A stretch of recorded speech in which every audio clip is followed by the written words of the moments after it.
সংগ্রামী বন্ধুগণ, আমি আপনাদের কাছে প্রথম একটি চাওয়া আপনাদের কাছে, সেটি হল আমরা যেহেতু ইমানদার মুসলমান, আমাদের আওয়াজ এবং আমাদের জবান থেকে যেটা বের হবে এটা সুউচ্চে বের হতে হবে।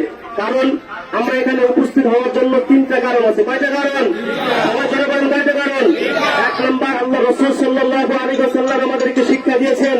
তিনি বলেছেন, যখন কোথাও তোমরা অন্যায় দেখো তখন তোমরা তোমাদের হাত দিয়ে প্রতিহত করো। যদি সেই শক্তি না থাকে তোমরা তোমাদের জবান দিয়ে প্রতিহত করো। যদি সেই শক্তি না থাকে তোমরা তোমাদের অন্তর দিয়ে ঘৃণা করো। আমরা বাইতুল আকসার যে সমস্ত মানুষগুলো আছে ফিলিস্তিনের মুসলমান ভাইদেরকে বলতে চাই, হে ফিলিস্তিনের ভাইয়েরা, তোমরা দেখে রাখো, তোমরা সাক্ষী থাকো, আমাদের শক্তি নাই, সামর্থ্য নাই, আমরা জিহাদ করতে পারতেছি না। এজন্য আমরা প্রতিবাদ করে তোমাদের সাথে রয়েছি।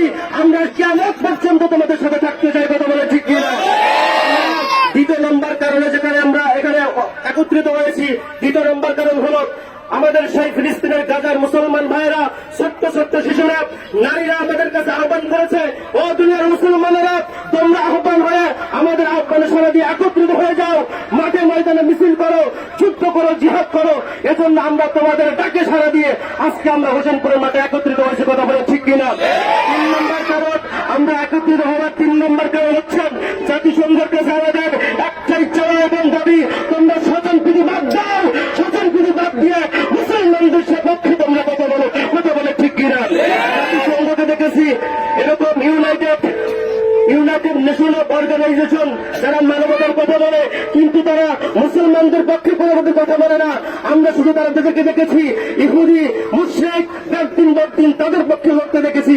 কিন্তু মুসলমান 70 বছর যাবৎ কাশ্মীরের মুসলমানেরা স্বাধীনতা চেয়েছে, কিন্তু এরকম জাতিসংঘ তাদের পক্ষে কথা বলে নাই। আমরা দেখেছি 65 বছর যাবৎ ফিলিস্তিনের মুসলমানেরা স্বাধীনতা চেয়েছে, কিন্তু জাতিসংঘ তাদের পক্ষে কোনো কথা বলে নাই। আমাদের জবাব, আমাদের চাওয়া জাতিসংঘ তোমরা কেন চুপ হয়ে যাবে? বলে ঠিক কিনা? মুসলমান ফিলিস্তিনের মুসলমান ভাইদের পক্ষে তোমাদেরকে লড়তে হবে, কথা বলতে হবে, এটাই আমাদের চাওয়া। জোরে বলেন কথা ঠিক কিনা? এবার আমি আমার বক্তব্য শেষ করছি। আসসালামু আলাইকুম ওয়া রাহমাতুল্লাহি ওয়া বারাকাতুহু।